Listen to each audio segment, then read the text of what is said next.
안녕하세요. 클래스가 남다른 고품격 주식방송 주식왕 클래스 2부 시작해 보도록 하겠습니다.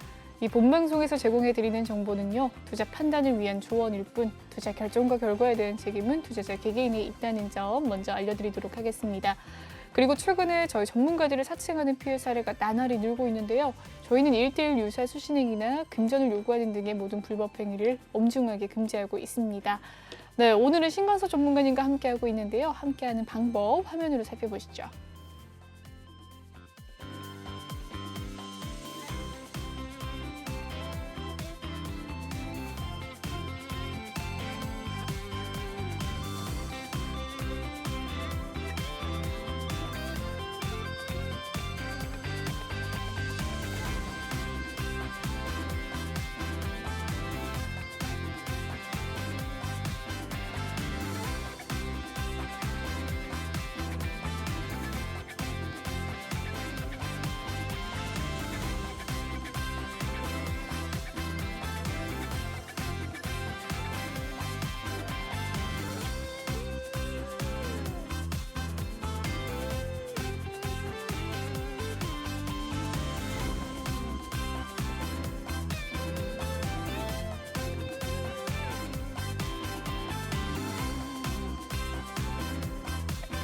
네, 주식왕 필살기 코너입니다. 오늘장 글로벌 경제 핫 이슈라는 주제로 신광서 전문가님의 이야기를 들어볼 수 있는 시간인데요. 자세한 이야기 한번 들어보도록 하겠습니다.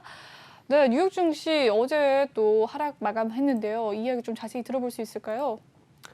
네, 일단 지금 상황을 한번 보면 네. 뭐 유럽 시장이나 뭐 아까보다는 좀 낙폭을 좀 줄이고 있긴 하고요.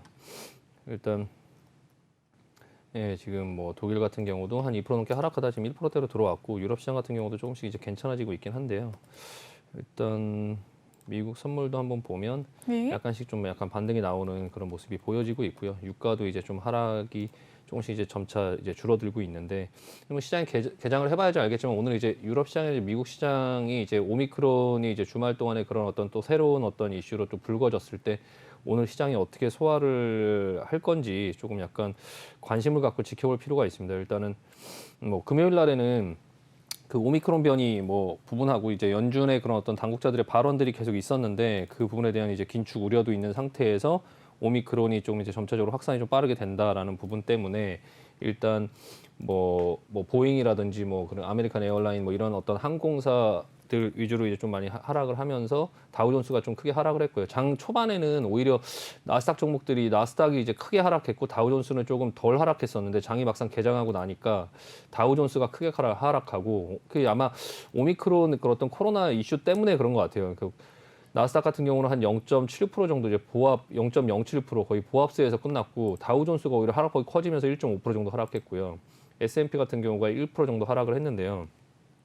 일단 어떤 얘기들이 있었냐면은 이제 뉴욕 연은 총재죠. 뉴욕 연은 총재가 이제 그 현재 인플레이션이 너무 높다. 이제 우리는 이제 그런 높은 수준의 그런 인플레이션에 주안점을 좀 두고 있다. 이렇게 얘기를 하면서 대신에 이제 그 3월보다 테이퍼링을 더 빨리 끝내는 거는 실질적인 이득이 없다고 생각한다. 이렇게 얘기를 하면서 일단 테이퍼링이 이제 2배로 속도를 좀 빨리 하면서 3월에 끝낼 것인데, 이제 그런 인플레이션도 우리가 보고 있다. 그러니까 이 발언을 저는 그렇게 해석해요. 그러니까 뭐 인플레이션이 너무 높아서 이제 그 부분에 우리가 막 이렇게 위험하게 생각을 한다라는 어떤 얘기를 시장에 하면서 좀 그런 기대 인플레이션을 좀 꺾는 효과를 주는 그런 좋은 얘기를 하지 않았나, 뉴욕 연은 총재는요. 그래서 또 이제 대표적인 어떤 그런 좀 강하게 얘기하는 사람이 있죠. 이제 뭐 매파라고 보통 얘기하는데, 크리스토퍼 웰러 이제 연준 이사가 있는데요. 이 사람이 이제 가장 대표적인 이제 그런 어떤 매파의 사람 중에 한 명인데, 이분은 더 얘기를 세게 했겠죠. 당연히 매파니까. 이 사람이 뭐라고 얘기했냐면, 내년 네. 3월 테이퍼링이 종료된 직후에 곧바로 금리 인상을 할 수도 있다. 이제 이렇게 얘기를 했거든요. 네. 그리고 첫 금리 인상의 적절한 시기는 경제 활동의 그런 진전에 달려 있다. 하지만 이제 인플레이션과 노동시장 상황에 대한 기대를 감안하면 이 연방기금 금리 목표의 그런 어떤 그 인상을 하는 게, 금리 인상을 하는 게 테이퍼링 이후에 하는 것들, 종료 직후에 이제 하는 것들이 이제 정당화될 수 있다. 그러니까 테이퍼링이 끝내고 나서 바로 그냥 금리 인상을 해도 지금 현재 상황을 봤을 때 괜찮을 거다라고 좀 얘기를 하면서 시장에 조금 약간 불안감을 줬죠. 불안감을 주면서 이제 다우나 S&P나 나스닥이 좀 하락 마감을 하는 그런 어떤 모습들을 보였는데 일단 지금 그런 어떤 이런 긴축의 그런 어떤 얘기들이 나오는 것들은 좀 당연하다고 생각해요. 그래서 저는 그 여러 전문가들이 이 부분에 대해서 이제 막 깊게 파고들어서 아 이런 의도로 했을 거야 저런 의도로 했을 거야 이렇게 얘기를 많이 하는데 저는 그냥 간단하게 그렇게 생각합니다. 그냥 그 뉴욕 연은 총재 같은 경우는 그냥 시장에 인플레이션을 우리가 좀 주목하고 있다. 그리고 이제 그 크리스토퍼 이제 월러 연준 이사 같은 경우는 조금 강하게 얘기하면서 시장에 이제 바로 금리 인상을 할 수도 있다라는 어떤 부분을 얘기하면서 금리 인상을 조금 빨리 시장의 예상은 한 6월이나 한 9월 정도, 뭐 5월 빠르면 5월 이제 뭐 6월 정도에 이제 할 거라고 생각을 하고 있는데 혹시나 시장 상황이 그렇게 되지 않는 그런 상황 속에서도 놀래지 않게끔 시장에 좀 약간 예방 주사를 놓는 거 아닌가. 그러니까 그냥 구두로 네. 시장에 미리 경고를 하는 거죠. 그러니까 그때 가서 이런 얘기가 전혀 없다가 갑자기 해버리면 시장이 오히려 뒤통수를 맞은 느낌이 들면서 시장이 굉장히 크게 하락할 수 있는 그런 상황을 좀 미연에 계속 백신을 놓으면서 약간 방지하고자 이런 얘기들을 하는 게 아닌가. 그 앞전에도 계속 이런 식으로 컨트롤을 해왔거든요. 그러니까 여러 사람들이 돌아가면서 비둘기파라고 생각했던 사람이 갑자기 강하게 얘기하면서 시장의 하락을 만들긴 했지만 그런 모든 것들이 결과적으로는 시장에 좀 그런 이게 놀래지 않는 그런 어떤 예방 주사의 역할을 하면서 시장이 지금까지 굉장히 잘 흘러왔단 말이에요. 근데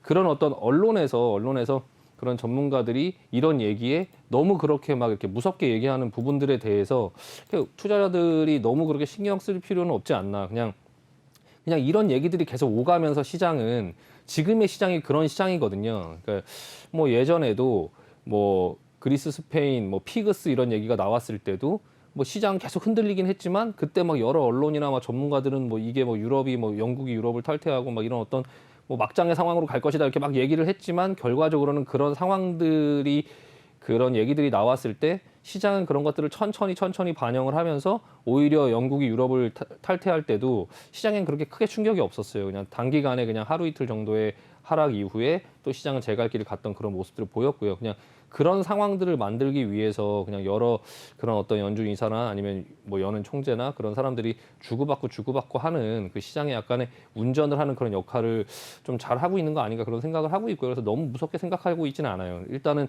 지금 제일 중요한 건 오미크론 변이 확산이 이제 어떻게 이게 수습이 될 것인가 지금 당장 눈앞에 있는 건 그거죠. 그래서 지금 미국 기업들도 그 오미크론 변이 확산 때문에 이제 그 직원들이 사무실 복귀를 못 하고 있고 뭐 여러 행사를 취소하고 있고 그런 사례들이 계속적으로 나오면서 경기 둔화 우려가 계속적으로 커지고 있고 그런 부분들이 사실 더 문제죠. 그래서 채권 시장이 사실 주식 시장보다 단순한 것 같지만 더 복잡한 시장이거든요. 그러니까 채권 전문가들이 주식 전문가들보다 훨씬 더 똑똑한 사람들이고 훨씬 더 많은 거를 고려하면서 그 상황들을 진행을 하는데 지금 채권 시장이 어떻게 돌아가고 있냐면은 그 단기채 금리는 올라가고 있고 장기채 금리는 계속적으로 내려오고 있어요. 그러니까 금리가 올라갈 거라는 통화 정책은 반영을 하고 있는데 그 금리가 올라감에도 불구하고 예상하고 있는 그 2년물 금리가 올라감에도 불구하고 장기 금리가 이제 계속 내려오고 있거든요. 원래 장기 금리는 단기 금리보다 더 높은 수준에 있어야 맞는데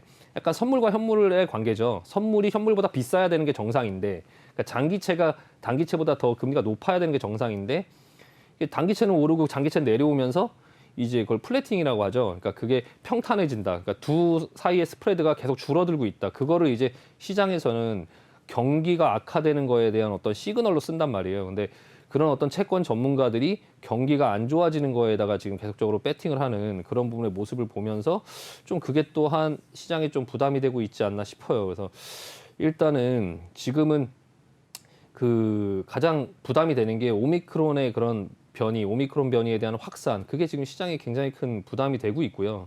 일단 그 부분에 대해서 좀 유심히 좀 볼 필요가 있어요. 그게 이제 오늘 유럽 시장이나 미국 시장에 처음 반영이 되는데 이 반영이 되는 모습이 오늘 주식시장의 모습이 어떻게 되느냐를 가지고 좀 지켜볼 필요가 있고요. 일단 이런 상황 속에서 이제 미국 중앙은행이 계속적으로 긴축 정책을 하겠다. 예전 같으면은 이제 오미크론이 확산되고 뭐라 하면 테이퍼링 미룰 수도 있겠다 이런 시장의 기대감이 있었는데 그런 기대감이 지금 사라지고 난 후에 이제 이렇게 변이가 확산되고 하는데도 미국은 계속적으로 갈 길을 가겠다, 그냥 긴축을 하겠다 이렇게 하는 부분들이 있어서 좀 부담이 되고 있지 않나 이런 모습들이 보여지고 있고요. 일단 그리고 또한 이제 그런 여러 나라들의 그런 어떤 통화 정책이 약간 좀 다르게 움직이고 있어요. 그러니까 미국은 내년에 뭐 3회 정도 금리 인상을 하겠다라고 했는데 유럽 같은 경우는 당장 내년에 금리 인상을 하기가 좀 어려울 것 같다라고 지금 얘기를 하고 있고요. 근데 그 미국이 막 3회 하는 거 아니냐, 뭐 4회 하는 거 아니냐 그렇게 시장 걱정을 하고 있지만 사실 제 경험상 봤을 때 그 미국이 혼자 금리 인상을 한다고 해도 미국은 괜찮아서 금리 인상을 한다고 하면 그렇게 초반에 하는 그런 과정 속에서 지금 다른 나라들이 막 무너지는 모습이 나오거든요. 그러니까 그렇죠. 그렇게 되면 결과적으로 미국도 그 부분을 고려하지 않을 수 없기 때문에 결과적으로 좀 금리 인상 속도를 좀 늦추지 않을까. 그래서 시장에서 생각하는 것처럼 그렇게 금리 인상이 빠르게 진행될 것 같지는 않다라고 지금 생각을 하고 있거든요. 지금 당장 터키 같은 경우가 지금 막 무너지고 있죠. 그러니까 터키가 지금 가장 빨리 무너지고 있는데 터키가 악수를 뒀죠. 그러니까 우리나라 같은 경우는 미국이 금리 인상을 한다고 하니까 선제적으로 지금 금리를 올리고 있는데 네. 터키 같은 경우는 이제 금리를 인하했죠, 반대로.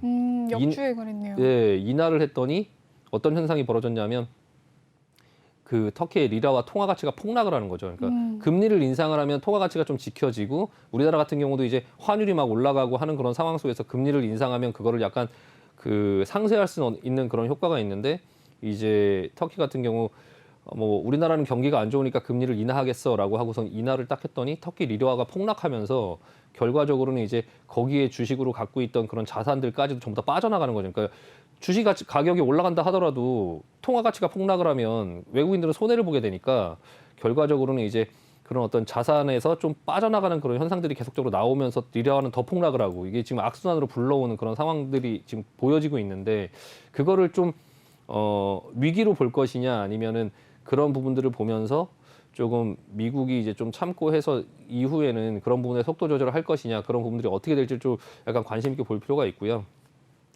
일단 이번 주 같은 경우는 지금 원래는 이제 크리스마스 이제 연휴를 앞두고 24일 날 또 미국 시장이 휴장이잖아요. 휴장이고 그렇죠. 연휴를 앞두고 이제 좀 거래량도 줄고 그런 상황 속에서 이제 연말 소비에 대한 기대라든지 그런 연말 좀 파티 분위기, 예, 그런 게 좀 되면서 이제 주식시장이 보통 좀 살아나거든요. 보통 연말에 산타랠리를 기대하는데요. 예, 흔히 네. 이제 산타랠리라고 하죠. 산타랠리라는 게 뭐 그 연말에 이제 소비가 좀 확대되고 뭐 외출이 좀 많아지고 이제 뭐 파티 분위기가 되면서 돈을 좀 많이 시중에 쓰는 소비가 좀 늘어나면서 그게 이제 주식시장에 좀 기대감으로 작용을 하면서 올라가는 게 산타랠리인데 네. 지금 뭐 다 그럴 수 있는 상황이 아니죠. 그냥 다 봉쇄했고 뭐 식당도 문 닫고 뭐 모임도 다 취소됐고 뭐 스포츠 그런 어떤 행사나 이런 것들 전부 다 지금 취소된 그런 상황 속에서 지금 뭐 산타랠리를 기대하기에는 조금 무리가 있고요. 오히려 거래량이 별로 없는 상태에서 그 오미크론의 이슈로 인해서 좀 변동성이 조금 나오지 않을까 싶어요. 그래서 약간 쉬는 것도 투자다. 아까도 계속 말씀드렸지만 좀 지켜볼 필요가 있고요. 이제 그 지금 오미크론 같은 경우가 그 계속적으로 이제 확산이 계속 되면서 증상이 가볍다 하더라도 확산세가 계속 많아지다 보니까 지금 시장에 그런 뭐 방역 조치가 당연히 좀 강해질 수밖에 없고 중증으로 가는 사람이 퍼센테이지는 적지만 인원수가 많다 보니까 좀 약간 그런 부분에 계속적으로 좀 시장에 부담을 좀 주고 있어요. 그래서 일단 이번 주 같은 경우는 일단 지표들을 조금 확인할 필요가 있고요. 22일 날 이제 3분기 GDP 확정치 발표가 있는데 이제 그 GDP가 이제 어느 정도 수준으로 나오는지 그게 이제 경기가 어떤지 이런 거를 말하는 지표다 보니까 그런 걸 좀 볼 필요가 있고 23일 날 연준이 이제 제일 좀 중요하게 생각하는 그 11월 이제 개인 소비 지출 가격 지수 그러니까 PC이죠. PC 가격 지수 발표가 있고 내구재 수주 발표가 있는데 또 소비자 신뢰 지수 발표도 이제 23일 날 있어요. 그래서 23일 날이 좀 제일 중요하지 않나. 이제 그날 이후에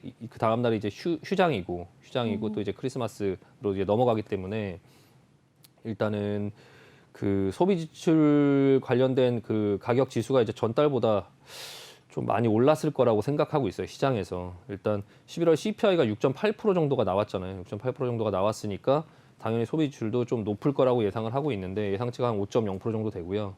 전달에는 4.1% 정도 나왔었거든요. 그러니까 지금 계속적으로 뭐 소비자 가격 지수라든지 PC 가격 지수가 계속적으로 올라가는 그런 상황 속에서 이제 그 오미크론까지 출현하면서 공급도 잘 안 되고 또 인플레이션이 나오고 막 이런 얘기들이 시장에서 지금 소화를 하고 있는데 그 부분을 조금 볼 필요가 있고요.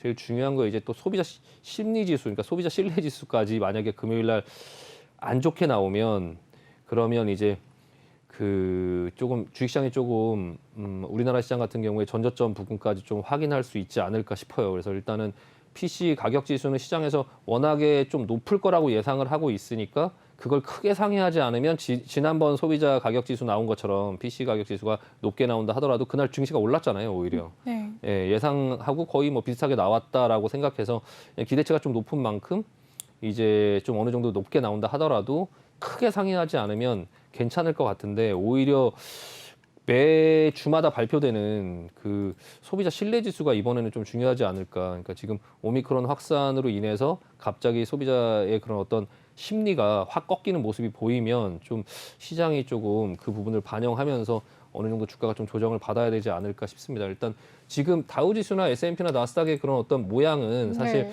그렇게 위험해 보이진 않아요. 위험해 보이진 않고 어느 정도 또 올랐으니까 당연히 조정을 막 이렇게 조정을 겪고 가야 된다라고 제가 지난번에도 말씀을 드렸었고 일단 그런 조정이 나오는 그런 과정 속에서 우리나라 증시가 좀 잘 버텼었는데 지금 이번에도 지금 이제 나스닥이든지 S&P라든지 지금 조금 약간 조정이 보이려고 하는 모습이 나오죠. 그래서 지난번에 이 정도에서 저점에서 이제 지지가 됐었는데 이번 같은 경우에는 그 고점을 넘지 못하고 이제 내려오고 있는 그런 상황이라서 최소 이제 이 정도 저점은 확인을 해야 될 것 같고 그래서 오늘은 조금 지수가 좀 하락하지 않을까. 오늘 하락하고 나서 그리고 나서 이제 23일 날 그때까지 이제 지수가 어떻게 움직이는지 그리고 그때 이제 만약에 안 좋게 나오면서 시장이 조금 하락이 나온다라고 하면 조금 우리나라 증시도 이전 저점 부분을 조금 깰 수도 있다. 일시적으로 깰 수도 있다. 이런 부분을 좀 열어놓고 그래서 지금 무리하게 시장에 좀 가담하기보다는 좀 아까 맨 이제 처음에 말씀드린 것처럼 쉬자. 좀 쉬는 것도 투자다. 만약에 현금이 있으면 현금을 가지고 쉬고 만약에 주식이 있는 것들이 개별적으로 오늘처럼 이렇게 막 급등하는 어떤 상황들이 나왔을 때 현금을 확보할 수 있는 기회가 있다면 그리고 내가 손절을 해야 될 종목이 마음속에 있다면 좀 그 전에 이제 지금 당장 뭐 지수가 여기서 갑자기 돌면서 뭔가가 해결될 수 있는 그런 상황으로 하루 이틀 내로 가기보다는 좀 계속적으로 그냥 관방세 그리고 이제 조금 더 조정이 좀 더 나오는 그런 상황이 나올 확률이 많으니까 조금 이제 그렇게 좀 쉬면서 현금을 좀 확보할 수 있는 걸 좀 확보하고 그리고 나서 이후 상황에 좀 대비하는 그런 모습을 조금 보일 필요가 있고 약간 준비할 필요가 있습니다. 네. 좋습니다. 신광섭의 이 글로벌 경제 핫 이슈 이야기 들어봤는데요. 더 자세한 이야기는 톡방에서 전문가님께서 매일 나눠주십니다. 자세한 톡방 참여 방법 알려드리도록 하겠습니다. 노란톡 오픈 채팅 검색창에 주식원 신광섭이라고 검색을 해주시면 되겠고요. 아래 보이는 QR코드 스캔하셔서 입장 가능하십니다. 들어오실 때 비밀번호가 있는데요. 0690643을 꼭 입력하신 뒤에 입장을 해주시면 되겠습니다. 네, 그럼 다음 코너 진행을 해보도록 하겠습니다.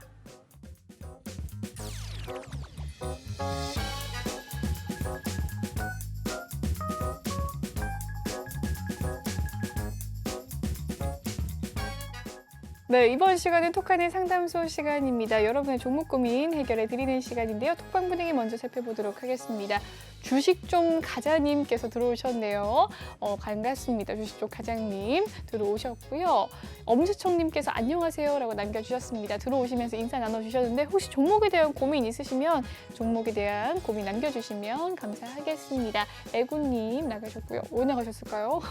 752님께서는 포스코 인터내셔널에 대한 종목 고민 남겨주셨네요. 그리고 많은 분들께서 종목 고민 남겨주고 계십니다.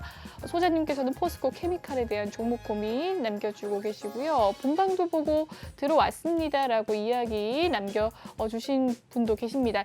이현님께서 혹시 대표님 세종공업도 있으신가요? 라고 또 이렇게 질문을 남겨주셨는데 세종공업 있으신가요? 네, 예전에 네. 그 방송에서 뭐 이 앞전부터 계속적으로 이제 세종공업 보유를 하고 있었고요. 차트 한번 보여주시면은 결론은 지금은 안 갖고 있고요. 지금은 이제 이전에 반등이 나왔을 때 좀 어느 정도 수익 실현하면서 시장이 좀 대형주 위주로 갈 것 같다라고 생각을 해서 중소형주들은 좀 수익이 나는 종목들은 전부 다 매도를 하면서 좀 대형주로 조금 갈아타는 어떤 포트를 지금 가지고 있고, 사실 세종공업 같은 경우는 이 앞전부터 제가 계속 가지고 있었고요. 가지고 있다가 또 계속적으로 이제 트레이딩을 하면서 이 영역을 전부 다 들고 있었고, 그리고 나서 이제 이렇게 올라오는 이런 모습들이 나왔을 때 여기서 이제 차익 실현하면서 지금 현재는 가지고 있지는 않은데, 지금 여쭤보시는 거 보니까 그 분께서 가지고 계신 것 같아요. 일단은 상담을 간단하게 드리면은, 지금 자동차 부품주들이 이제 조금 이렇게 계속적으로 이제 세종공업, 성우하이텍, 화신, 뭐 SL 이런 종목들이 비슷하게 다 이렇게 내려와 있는 모습들이 보여지고 있고요. 지금 그 세종공업 같은 경우는 이제 수소차 관련주인데, 수소차 관련된 그런 종목들 중에서, 그리고 이제 탄소 배출권 관련주기도 하고요. 그래서 일단은 그런 어떤 부분들의 테마를 가지고 있는데, 지금 현재 자리는 일단 뭐 매도 자리는 아니죠. 지금 이제 내려올 만큼 다 내려왔고, 중소형주들의 어떤 그런 부품주나 이런 흐름들이 전부 다 이런 형태예요. 지금 이런 형태다 보니까 이 종목만 지금 문제가 있어서 내려온 건 아니고, 일단 기업의 실적이라든지 이런 부분들은 뭐 작년에 이제 적자에서 좀 올해 흑자를 내는 그런 흑자 전환을 했고, 뭐 매출이나 이런 부분들은 이제 작년이랑 비슷한데, 지금 9월까지 이제 3분기까지 작년 매출을 일단 찍었죠. 찍었는데 같은 매출에도 영업이익률이 좀 좋아진 것 같아요. 영업이익률이 좋아지다 보니까 영업이익이 조금 나왔고요. 당기순이익 같은 경우도 지금 작년 대비 이제 훨씬 좀 나아지는 모습이 보여졌고요. 그래서 그만큼 그런 것들을 반영해서 주가는 좀 올라오긴 했는데, 일단 수소차 같은 경우도 이제 2차 전지 관련된 종목들 외에 이제 좀 그 종목들이 좀 쉬고 있는 그런 와중 속에서 이제 조금 수소 경제, 그리고 뭐 수소차, 지금 이제 연말이고 연초가 되면 그런 부분에 대한 얘기들이 조금 나오면서 좀 부각받지 않을까 생각이 들어요. 그래서 지금 기술적으로 봤을 때도 이미 벌써 조정받을 만큼 어느 정도 지금 다 내려와 있고요. 이전 저점이 이제 8,000원에서는 굉장히 단단하게 좀 지지되는 모습들이 보여지고 있었는데, 최근 들어서 이제 좀 하락을 하다가 지금 좀 반등이 나오고 있는 모습이고요. 일단은 지금 이전에 8,300원, 8,000원 초반에서 좀 거기를 찍고 바로 하루 만에 이제 살려놓고 옆으로 기고 있는 그런 흐름이 나오면서 지금 21선 밀려 내려오는 거에 지금 윗꼬리 저항을 받으면서 지금 옆으로 기고 있거든요. 일단은 지금 자리에서 만약 가지고 계시면 일단 보유하시고, 만약에 시장이 좀 아까 말씀드린 것처럼 좀 밀려갖고 내려온다라고 하면, 비중이 이렇게 크지 않으면 한 8,000원 정도에서는 뭐 그냥 여기서는 죽지 않는 자리잖아요. 앞전에 계속적으로 확인이 됐던 그런 자리다 보니까 일단은 뭐 한번 매수를 해볼 수 있는 자리죠. 한 8,000원 정도 권역에서는 매수를 한번 해볼 수 있는 자리고, 그리고 나서 여기서 다시 만들어지면서 다시 수소차가 부각을 받거나 아니면 자동차 관련된 종목들이 부각을 받으면서 자동차 섹터 자체가 좀 전반적으로 올라가는 모습이 나오면 세종공업도 좀 괜찮은 모습을 보일 것 같습니다. 네. 좋습니다. 세종공업에 대한 이야기 남겨주셨습니다. 다음 상담 바로 진행을 해보도록 하겠습니다. 흥하해운입니다. 매수가는 3,170원이고요. 비중은 10%라고 하는데, 오늘의 종가 상황이 흥하해운은 3% 하락을 하면서 2,725원 선에서 마무리가 되었습니다. 네, 장 초반부터 급락을 하는 급락 장세 보였고요. 소폭의 상승세 보였지만 이내 다시 하락을 하는 모습 보여줬습니다. 3% 하락, 종가가 가장 저점이었습니다. 2,725원 선이 종가였네요. 매수가는 3,170원, 비중 10%. 대응을 어떻게 하면 좋을까요? 네, 일단은 흥하해운 같은 경우에 지금 실적 기업을 한번 보시면은, 일단 영업이익이 지금 계속 적자를 내고 있고, 매출 같은 경우가 지금 1,000억이 안 되는데, 근데 시가총액이 지금 6,500억에 가 있죠. 그러니까 지난번에도 한번 상담을 한 적이 있어요. 그래서 이 종목이 앞전에 이렇게 급등이 나왔던 거는 이제 감자를 하고 나서 좀 이제 그 감자를 하고 나서 종목이 다시 이제 거래 정지가 됐다가 상장이 되면은 밑으로 이렇게 내려가는 형태의 종목이 있고, 위로 이렇게 올라가는 형태의 종목이 있긴 하거든요. 그러니까 내려가는 종목은 최근 들어서 좀 눈에 보이는 건 이제 G9 제약이라고. 네. 예, 이게 지금 감자가 되고 나서 지금 밑으로 이렇게 급락을 하는 그런 모습이 나왔고요. 한 7,000원 정도에 시작해갖고 지금 현재 오늘 급등을 하긴 했지만 그래도 한 4,600원 정도에 지금 가격이 형성돼 있고, 이런 형태의 모습이 있고, 흥하해운처럼 이렇게 급등을 했다가 지금 이렇게 밀려 내려온 이런 형태가 있거든요. 일단은 지금 흥하해운 같은 경우는 회사의 그런 어떤 가치나 이런 부분들로 가격이 형성돼 있는 건 아니에요. 지금 조금 약간 일반적인 회사의 가치보다 좀 시가총액이 너무 크죠. 근데 이게 이제 그 해운 관련된 종목들이 다른 뭐 HMM이라든지 페노션에 비교해 보면 좀 이제 고평가돼 있는 거죠. 예, 지금 가격이 많이 내려왔다 하더라도 지금 조금 페노션 같은 경우도 보면은 지금 매출 정도 비슷하게 지금 시가총액이 형성돼 있고 영업이익 대비 뭐 한 10배 정도, PER 10배 정도로 지금 그 시가총액이, 그러니까 영업이익이 한 3,500억 정도 되면 지금 시가총액 한 3조 정도, 매출이 한 3조 정도 되면 뭐 시가총액이 한 3조 정도 이렇게 형성이 돼 있는데, 같은 업종인 이제 흥하해운은 뭐 성장성이 혼자 높냐, 그게 아닌데 지금 매출이 뭐 한 800억, 1,000억 정도인데 시가총액이 6,500억, 뭐 영업이익이 적자인데 지금 뭐 6,500원 이렇게 형성이 돼 있기 때문에 기술적으로만 봐야 되는, 그러니까 감자를 하고 나서 이 어떤 세력의 어떤 힘으로 그냥 상승을 했던 이런 부분에 어떤 거품이 좀 많이 껴있는 그런 종목인데, 기술적으로 봤을 때는 지금 자리에서 일단은 팔자리는 아니죠. 일단은 버티는 그런 자리긴 한데요. 이 흥하해운이 이제 앞전에 상승이 나오거나 상승이 나왔을 때 좀 약간 귀에 걸면 귀걸이, 코에 걸면 코걸이식의 어떤 얘기가 나오면서 그러니까 상승을 하니까 이유를 갖다 붙이는 거죠. 그러니까 뭐 미국의 뭐 코로나 확산으로 인해서 뭐 물류비가 상승할 것 같아서 뭐 오른다, 뭐 이런 식의 얘기죠. 뭐 만약 그렇다고 하면 다른 해운주들도 급등을 해야 되는데 그렇지 않고 그냥 이 회사만 이제 급등을 하니까 그렇게 얘기를 갖다 붙이는 거고요. 그러니까 또 바이든 대통령이 뭐 물류 대란을 뭐 해소해야 된다 뭐 이런 얘기를 했다고 또 주가가 오르고, 그러니까 어떤 이슈가 있을 때 좀 끌어올릴 수 있는 이슈가 있을 때 끌어올리려고 하는데 결과적으로는 나와야죠. 이거 빠져나와야죠. 일단 3,170원에 가지고 계시면 나올 수 있는 기회는 있을 거예요. 다만 이제 그 기회를 준다면 나오자. 일단 이거 그 매도 마인드를 가지고 계셔야 돼요. 그러니까 지금 턱없이 비싼 가격에 지금 가격이 형성돼 있고 회사는 적자고, 그리고 거래 정지가 돼서 회사가 굉장히 안 좋은 상황에서 지금 이 거래 정지가 지금 얼마 동안 됐냐면 거의 1년 넘게, 지금 2020년 4월에 이제 거래 정지가 돼서 여기서 상폐될 수 있다 막 이렇게 좀 되게 겁났던 자리, 이 모습이 지금 이렇게 상폐될 것 같이 이렇게 모습이 나오다가 거래 정지가 되고 나서 감자를 하고 급등이 나온 건데, 이게 이제 잘못하면 또다시 이제 앞전에 이런 급등이 나왔을 때 흘러내리면서 이렇게 죽어가는 모습이 또 여기서 또 급등이 나오고 또 흘러가면서 또 죽어가는 모습이 나오다가 감자 이후에 또 한 번 거래 정지. 그러니까 3월 달에 이런 종목이 왜 무섭냐면 네. 4년 연속 적자가 나오면 회사가 상폐될 수 있죠. 그렇죠. 2018년도, 2017년도, 2016년 어떻게 되는지 모르겠지만 지금 보여지는 자료를 보면 2018년도부터 지금 계속 적자죠. 지금 연속 계속 적자기 때문에 이게 3월 달이 되면은 그런 회사들을 무서워하기 때문에 갖고 있는 그런 어떤 물량들이 쏟아질 수 있죠. 그러니까 지금이 벌써 12월인데 이게 지금 결산월이 12월 결산이기 때문에 그런 어떤 감사가 3월 달에 나오거든요. 그러니까 3월 달에 그런 어떤 이슈들이 나올 때 이런 종목들이 갑자기 나락으로 갈 수 있어요. 그러니까 일단은 그런 부분 주의하시고, 지금 현재 기술적으로는 버티고 있으니 일단 기회를 주면 나오자. 이거 지금 2,725원이면 한 10%, 15% 이내에 지금 묶여 있는데 비중 10%시면은 이거 마음고생 엄청 할 수 있어요. 잘못하면. 그러니까 여기서 무너지면 무조건 손절해야 되고요. 여기서 만약에 막 지금 여기 121선 있잖아요. 이 121선을 이탈하면 이 손절 물량 쏟아지거든요. 이게 옆으로 계속 지금 밴드가 좁아지고 있다가 여기서 다 이것만 보고 있을 거예요. 여기 이탈하면 손절한다.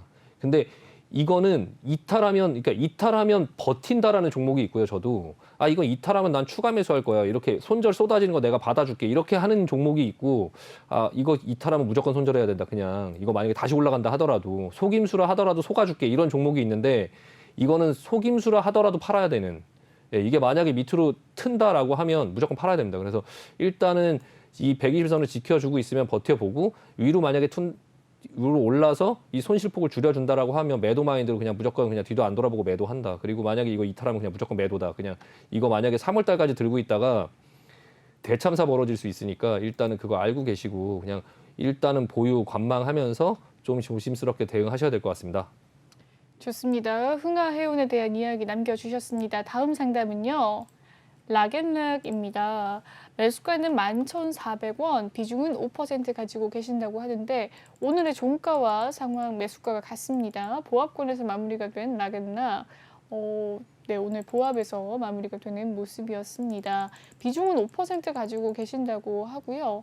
오늘의 장중락은 가장 저점이 11,300원, 그리고 장 고점은 11,550원까지 올라서기도 했습니다.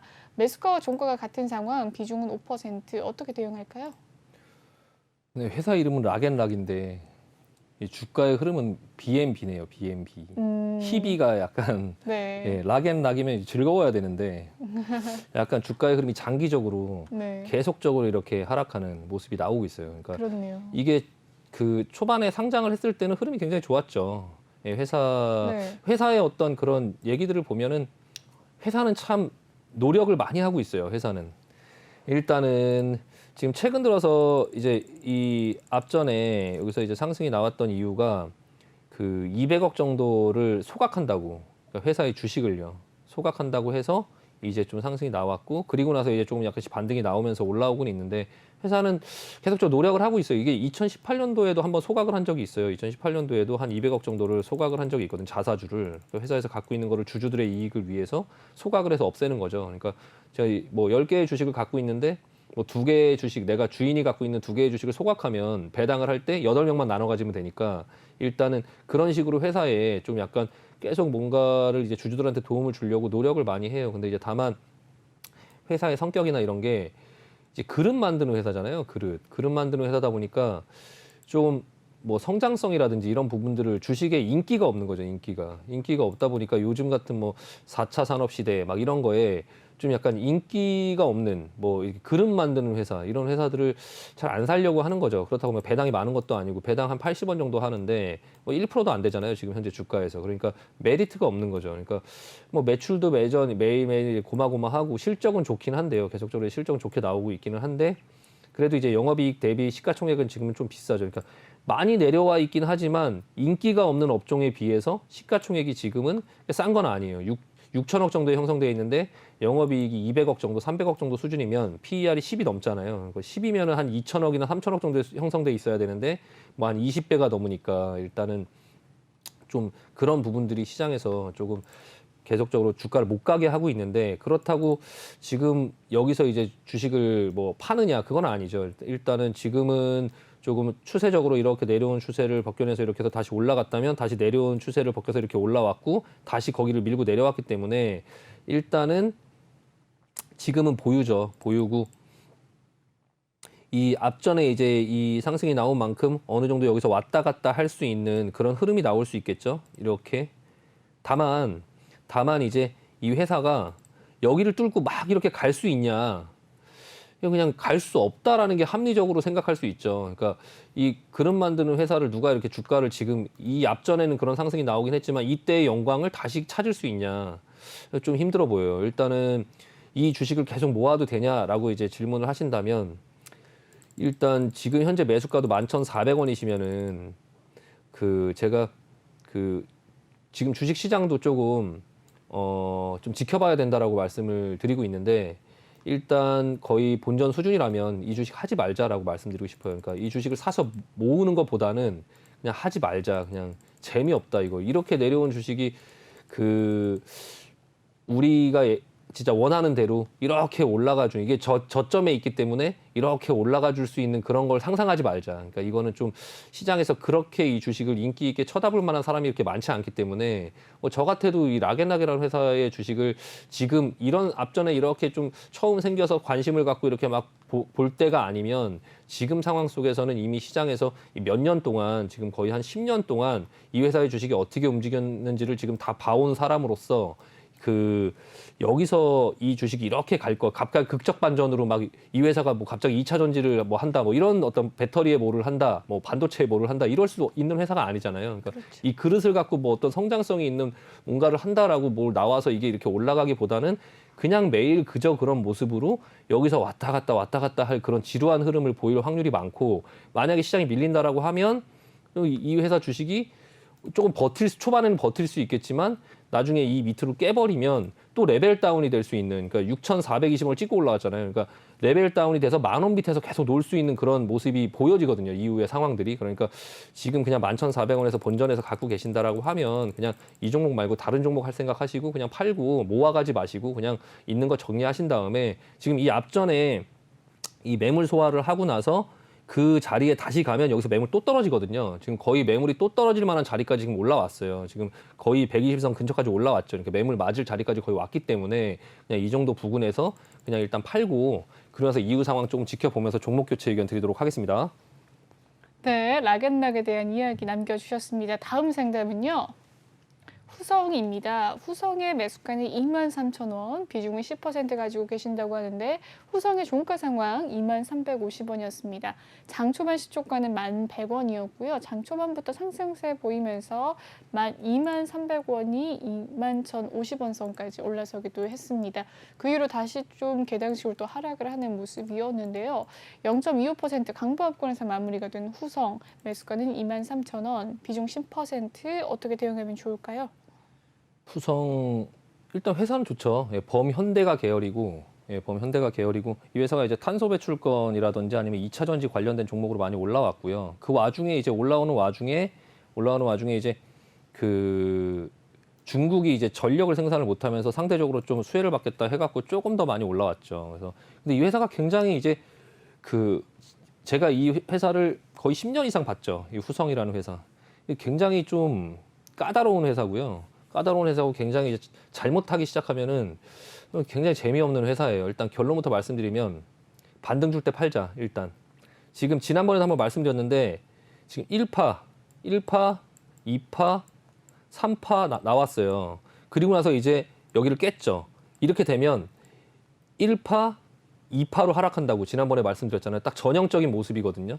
일단 그 기술적으로만 말씀드리는 게 아니라 최근에 이제 2차 전지 관련된 종목들이 막 첫랩, 뭐 에코프로비엠 이런 종목들이 그 뭐 일진 머티리얼스 이런 종목들의 흐름이 그렇게 좋지가 않아요. 약간 시장에서 이제 너무 많이 올라오면서 조금 이제 조정을 받는 그쪽에 있는 자금들이 다른 데로 옮겨가는 그런 모습들이 보여지고 있거든요. 에코프로비엠이라든지 뭐 이런 종목들을 보면 상승을 좀 멈추고 내려오려고 하는 모습이거든요. 좀 상승이 크게 나왔다가 조금 이제 첨보죠, 첨보.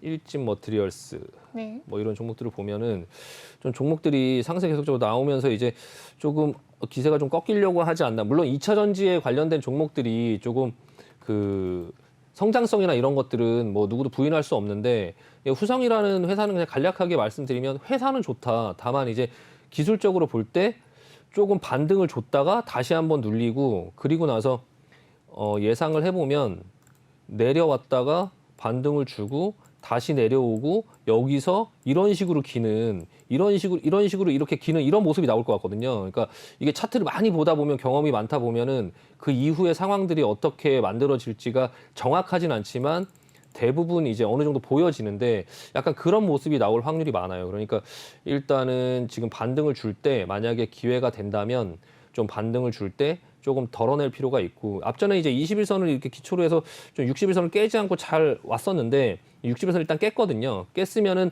깨고 나서 여기서 나락으로 가는 게 아니라 깨고 나면 반등이 나올 거예요. 이게 반등이 나올 거고 반등이 나왔을 때 정고점을 넘지 못하고 다시 꺾이는 흐름이 나올 거거든요. 이렇게 반등이 나온 다음에 21선을 넘어가면서 돌파하면서 이제 올라갈 것처럼 다시 살아날 것처럼 하다가 그리고 나서 여기서 이제 내려오면서 조금 장기간 기다가 다시 올라가는 그런 형태가 나오는 그런 주식의 흐름이 굉장히 흔해요. 그러니까 굉장히 흔하죠. 그러니까 긍정적인 모습으로 보여드리면 ST팜 같은 경우가 앞전에도 많이 그랬죠. 그러니까 이렇게 내려오다가 밑으로 이렇게 기면서 나중에 올라간다 하더라도 이런 어떤 형태의 모습이 나올 거라는 거죠. 이런 형태의 모습이. 그러니까 지금 후성 같은 경우가 지금 이렇게 여기를 깨고 이렇게 내려오고 있는데 반등이 이렇게 나오다가 이런 식으로 이제 지루하게 이런 식으로 길 수 있다는 거죠. 그리고 나서 나중에 또 혹시나 이런 모습이 나올 수 있을 수도 있는데 일단 지금 상황에서는 23,000원 정도에 가지고 계시는 그런 상황 속에서 이렇게 내려왔을 때 여기서 이렇게 지루하게 이렇게 움직이는 모습 그러다가 또 밑으로 깼다가 나중에 다시 간다 하더라도 이 과정을 조금 겪지 않으려고 하시는 게 그 정신 건강에 좋죠.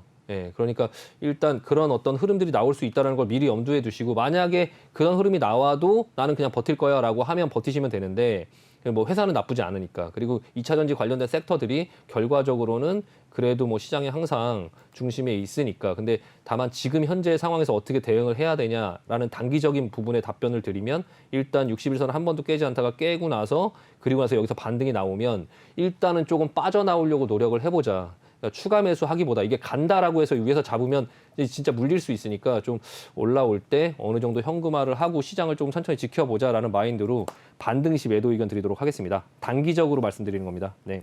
네, 후석에 대한 이야기 남겨주셨습니다. 다음 장담은요. 포스코 케미칼입니다. 매수가는 14만 3천 원, 비중 74%, 꽤나 많은 비중 싣고 계신데요. 오늘의 종가 상황 14만 2,500원 선에 마무리가 된 포스코 케미칼입니다. 2% 하락을 한 모습이고요. 장 초반부터 계속해서 우하향하는 그래프 나타나줬네요. 매수가는 14만 3천 원, 비중 74%, 장중에 14만 5천 원 고점을 보여주기도 했습니다. 장 초반 시초가는 14만 4,500원이었는데요. 네, 매수가 14만 3천 원 어떻게 보십니까? 일단은 뭐 좋죠. 회사는 좋고 회사가 이제 그 음극재를 만드는 회사인데 일단은 지금 여기를 저점으로 해서 지금 계속적으로 몇 번이나 저점 확인들이 계속 되면서 위에서 계속 횡보를 하고 있죠. 여기서 이후에 오를 확률이 많냐 내릴 확률이 많냐라고 보면 사실 이론상으로 오를 확률이 많긴 해요. 오를 확률이 많죠. 일단은. 그리고 뭐 회사의 그런 실적이라든지 뭐 그런 부분들은 점점 좋아지고 있고 그런 어떤 시장의 기대감은 계속 살아 있죠. 그리고 이제 투자도 계속적으로 하고 있고 지금 뭐 보면은 포스코 케미칼 음극재 생산량 4배로 늘린다. 뭐 이런 어떤 긍정적인 어떤 부분들의 얘기들이 계속 있고 지금 현재는 가격이 좀 비싸다 보니까 매출에 비해서 지금 매출이 1조 4천억, 1조 5천억 정도 수준인데 지금 시가총액이 11조에 가 있죠. 그러니까 PER이 아니라 PSR 자체가 지금 거의 10배에 형성돼 있는 그러니까 가격 자체가 그러니까 PER로 치면 100배죠, 100배. 예, 지금 영업이익 한 1,000억 정도. 그 100배 그런 어떤 부분에 상승할 것까지 미리 주가에 다 반영이 돼 있다 보니까 지금 그 외에 특이하게 뭔가의 성장성이 크게 나올 때까지 여기서 계속 기다릴 수 있는 상황이 예상되죠. 그러면 이거 어떻게 해야 되냐? 일단은 14만 3천 원에 사셨으면은 주식을 14만 3천 원에 74%를 가지고 계시면 이분은 주식을 할 줄 아시는 분이에요. 그러니까 한 번에 여기서 몰빵을 해서 14만 3천 원을 맞추신 게 아니라 계속 나눠 사시면서 계속적으로 모아가신 거거든요. 그러니까 여기에 100% 다 살 수도 있다라고 생각하고 그런 자신감을 갖고서 이제 사신 것 같은데 그러면 지금 주식시장이 좋다라고 하면 이건 성공적으로 올라갈 수 있어요. 근데 아까도 말씀드렸지만 전제는 항상 시황을 봐야 되는데 아까도 계속 말씀드렸죠. 지금 쉬어야 된다. 오미크론 이런 부분들 막 되게 이번 주가 조금 약간 그렇다. 이번 주가 좀 그렇다. 그래서 원래는 연초에 저는 주식이 바로 여기서 올라갈 수 있을 거라고 생각했는데 지금 오미크론이 확산되는 이 부분이 시장에서 예상한 것보다 좀 다른 방향으로 흘러가는 이런 모습이 지금 오늘부터 나오고 있잖아요. 그러니까 일단 그걸 빨리 눈치를 채셔야 되고 비중이 74%라고 하면 일단 일부 정리하자. 그러니까 지금 매수가와 지금 멀지 않거든요, 가격이. 그래서 뭐 장중에도 얼마든지 어느 날 그냥 바로 이렇게 터치를 해줄 수 있고 바로 수익으로 전환될 수 있는 그런 상황의 자리에 있으니까 일단 시장 상황이 여기서 극적으로 오미크론 이슈가 오늘 만약에 미국 증시가 갑자기 뭐 크게 하락했다가 이거 별거 아니야 하면서 다시 밀어 올리면서 아래꼬리 자꾸 밀어 올리는 상황이면 좀 버텨볼 수 있는데 그런 상황이 아니고 이제 개별적인 종목에서 조금 약간 그 매수가 이상으로 올라오는 그런 상황이 생긴다면 일단은 좀 비중을 덜 필요가 있다. 지금 비중 74%에서 만약에 시장 상황이 안 좋아지면서 이 저점 깨지면서 끌려 내려가면 이거 답 없다 진짜. 그냥 추가로 살 수 있는 추가로 여기다 가지고 있는 돈을 태운다 하더라도 단가가 낮아지기가 쉽지 않아요. 비중이 워낙 많기 때문에. 그래서 좀 그런 부분에서 약간 보수적으로 지금은 볼 필요가 있거든요. 그러니까 비중을 한 50% 정도만 가지고 있고 나머지 한 24% 정도는 덜어내고 나서 그리고 나서 나머지 50%가 있으니까 만약에 뚫려 내려간다 하더라도 마이너스 20%를 맞는다 하더라도 50% 더 들어가면 마이너스 10%로 줄기 때문에 언제든지 다시 쉽게 빠져나올 수 있거든요. 그래서 지금은 공격적으로 여기서 계속 앞으로 전진하기보다는 한 종목에 지금 비중이 너무 많으니까 좀 후퇴할 수 있는 그런 부분의 여지를 좀 남겨둘 필요가 있어요. 그래서 지금은 그냥 시황 상황상 그냥 이 종목의 문제가 아니라 이 종목 자체도 조금 약간 이제 미래의 그런 어떤 시점을 반영을 했기 때문에 주가가 만약에 시황이 괜찮아진다 하더라도 이 종목이 여기서 바로 가기는 쉽지가 않거든요. 그러니까 다른 종목들이 막 올라가는 그런 상황이 된다 하더라도 이 종목은 여기서 바로 가기는 쉽지 않다. 근데 이제 그런 어떤 안 좋은 상황으로 갔을 때 이 계속 저점이 됐던 이 지점이 깨져나가기 시작하면 조금 이제 하락 조정을 받을 수 있는 그 하락폭이 이제 손절 물량이나 이런 것들 때문에 조금 이제 내려올 수 있는 그런 상황이 생길 수 있다라는 거. 그러니까 만에 하나를 좀 대비하자. 그러니까 비중 74% 너무 많다. 그냥 비중 일부 좀 덜어내자라는 말씀 드리고 마무리하겠습니다. 네, 포스코 케미칼에 대한 이야기 남겨주셨습니다. 다음 상담은요. 포스코 인터내셔널입니다. 매수가는 2839원, 비중 13%. 오늘의 종가 상황은 21,550원으로 수익권에 있는 상황이네요. 어떻게 할까요? 네, 일단 여기 저점이죠. 예, 저점. 예, 그리고 여기 상단. 예, 상단. 여기를 지금 계속 왔다 갔다 하고 있어요. 왔다 갔다 하고 있고 지금 오늘같이 시장이 안 좋은 상황 속에서도 양봉으로 조금 버티면서 지금 아직까지 좀 상승이나 이런 여력이 조금 더 남아 있다고 볼 수 있지만 이 중간 지점 여기 지금 120선 요 중간 지점에서 좀 저항을 받을 수 있겠죠. 그래서 판단을 하셔야 될 것 같아요. 그래서 지금 뭐 비중 13% 정도면 근데 이게 만약에 이렇게 올라온다 하더라도 지금 이 포스코 인터내셔널 같은 경우는 이 종목이 상승을 하려면 원자재 가격 상승이라든지 뭐 에너지 가격의 상승이라든지 이런 게 나와야 되는데 지금 이제 그런 상황 속에서 지금 아직 유가라든지 이런 것들을 같이 봐야 되겠죠. 봐야 되겠지만 그런 게 없는 상태에서 이제 이 안에서 왔다 갔다 하는 의미 없는 흐름을 계속적으로 보여주고 있어요. 보여주고 있는데 지금 그 이 종목의 문제가 아니라 일단 지금 현재 수익 중이니까 마음 편안하게 볼 수 있거든요. 그러니까 지금 내가 현찰을 가지고 있냐, 현찰을 안 가지고 있냐에 따라 상황이 다르겠죠. 그러니까 현찰을 많이 가지고 있어요. 이 종목 외에 다른 종목들 외에도 현찰이 많이 있다. 그럼 이 종목 그냥 뭐 굳이 팔 필요 없겠죠. 그냥 뭐 너무 가격을 잘 샀고 28,800원 정도에 샀으니까 내려오면 한 2만 원 정도 부근인데 어차피 여기서 왔다 갔다 하는 부분에 그 박스권의 절반도 안 되는 가격에 갖고 있기 때문에 그냥 하단부에서 갖고 있기 때문에 현찰이 많으시면 뭐 그냥 들고 버티고 있는 종목 중에 하나로 그냥 가지고 있어도 될 것 같은데요. 일단 현찰이 별로 없으시면 그냥 이 종목이 지금 수익권이니까 올라가도 이게 여기서 이렇게 치고 올라갈 수 있는 그런 상황보다는 계속 시장에 따라 좀 흔들릴 수 있는 그런 상황들, 다른 종목들이 흔들릴 수 있는 상황들 그런 어떤 부분들이 있기 때문에 조금 현찰로 확보하는 게 낫냐 아니면 그냥 버틸 것이냐 본인이 현금이 많냐 적냐 그거에 따라서 조금 약간 다를 것 같고요. 이 종목만 가지고 보기보다는 전체적인 포트폴리오 내에서 이 포스코 인터내셔널을 지금 자리에서 내가 어떻게 해야 될 것 같냐라는 부분을 조금 잘 판단하셔야 될 것 같습니다. 네, 뭐 종목 자체는 뭐 나쁘지 않습니다. 네.